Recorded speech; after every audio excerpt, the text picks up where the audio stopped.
Groupe Pelou, l'immobilier bien plus encore présente Le Grand Matin Sud Radio Week-end. Osez investir. Thomas Binet. Et oui, c'est l'heure de retrouver à 9h43 Osez investir, votre rendez-vous hebdomadaire sur l'investissement réussi. Tout pour vous accompagner dans vos choix de placement. Bonjour Thomas Binet. Bonjour Laurence. Ça va bien ce matin ? Très bien, et vous ? Oui, alors au sommaire de ce 37e numéro, on parle du fameux monde d'après. Et oui Laurence, un numéro spécial et en direct avec vous. Nous allons parler de ce monde qui nous attend et nous allons nous projeter en septembre. Que va-t-il se passer dans 3 mois dans le monde de l'immobilier et des transactions ? Faut-il attendre la rentrée pour acheter ou vendre ? À quoi doit-on également s'attendre sur les 4 derniers mois de l'année ? Alors voilà, pour répondre à toutes ces questions, Thomas, nous sommes accompagnés ce matin par Bernard Cadot, c'est notre consultant spécialiste en logement. Bonjour Bernard Cadot. Bonjour à toutes et à tous. Et nos invités, Brice Cardy, président du réseau d'agences immobilières L'Adresse. Vous dirigez ce réseau créé en 1999 par la FNAIM et composé de 350 agences et de 1500 collaborateurs en France pour un chiffre d'affaires de 5,6 millions d'euros en 2019.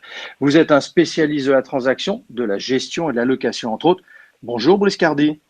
Bonjour à toutes et à tous. Nous avons également David Chouraki, directeur général du Crédit Agricole Immobilier en charge de Square Habitat. Square Habitat est donc composé de 500 agences en France et a réalisé 29 000 transactions en 2019. Vous intervenez également en transactions et en gestion, syndic et location.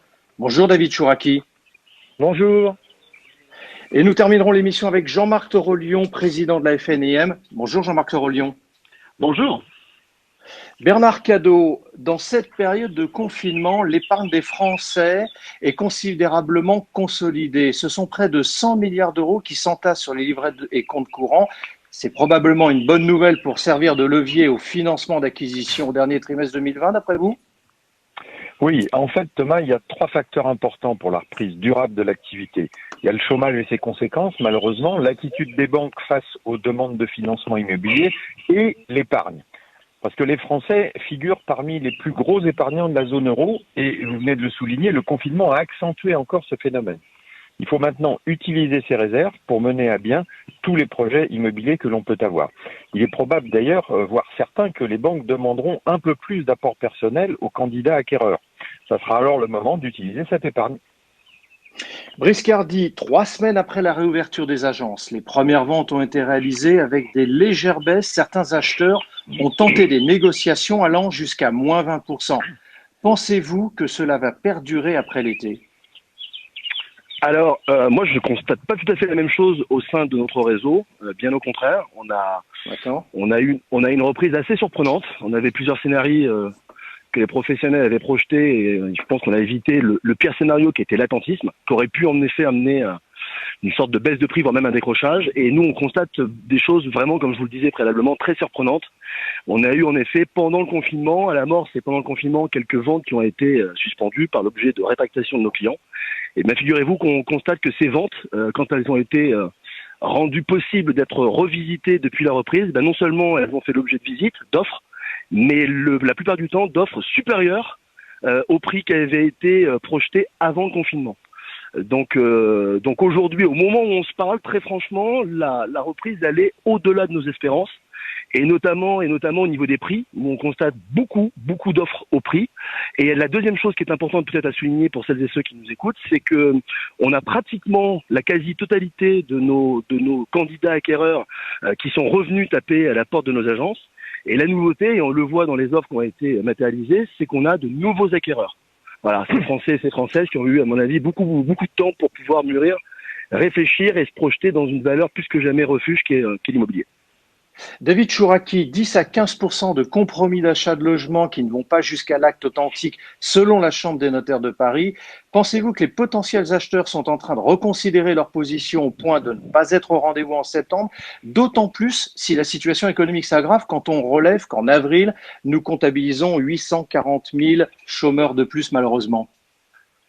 Écoutez, il y a 9 Français sur 10 qui n'abandonnent pas leur projet immobilier après la crise. Alors, on y reviendra, on verra si ça se décale un peu.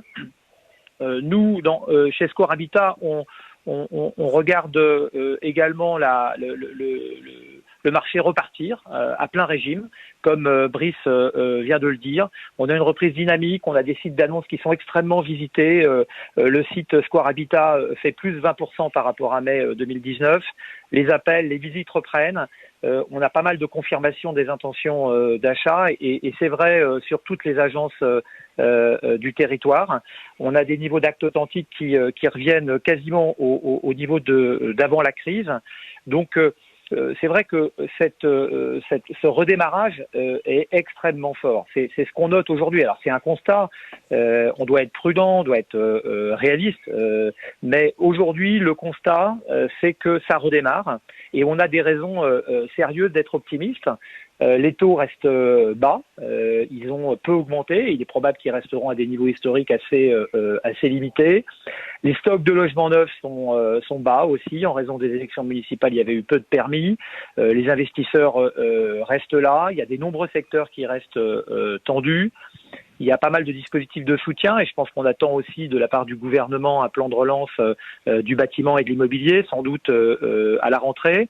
Et puis, on sait que les investisseurs institutionnels et les bailleurs sociaux se positionnent beaucoup en ce moment, avec des rendements qui sont sécurisés. Donc, j'allais dire que même si on est extrêmement prudent, c'est vrai que force est de constater que le marché est vraiment reparti.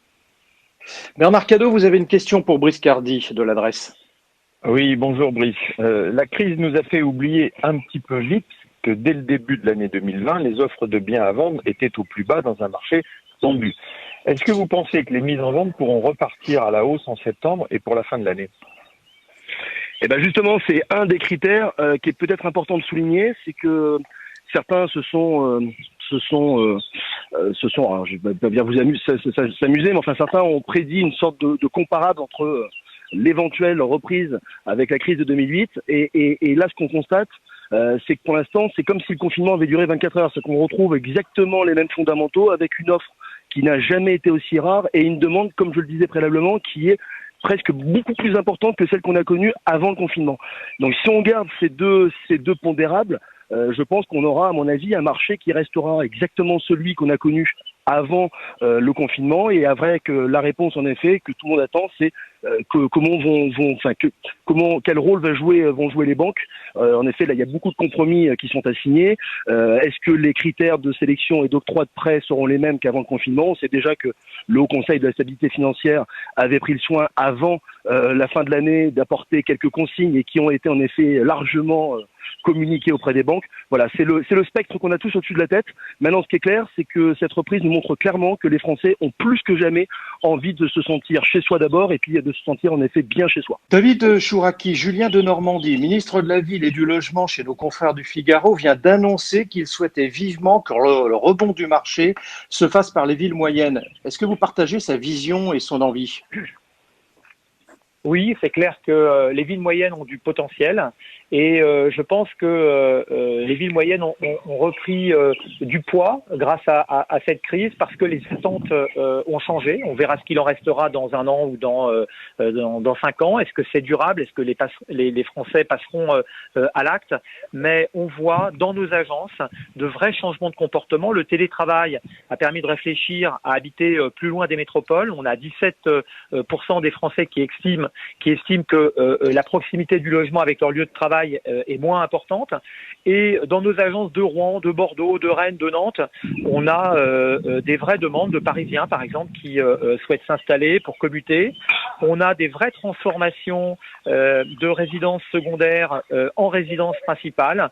On a de l'afflux de demandes dans des zones qui étaient attractives plutôt pour des locaux et qui deviennent attractives pour des Français qui vivent plus loin.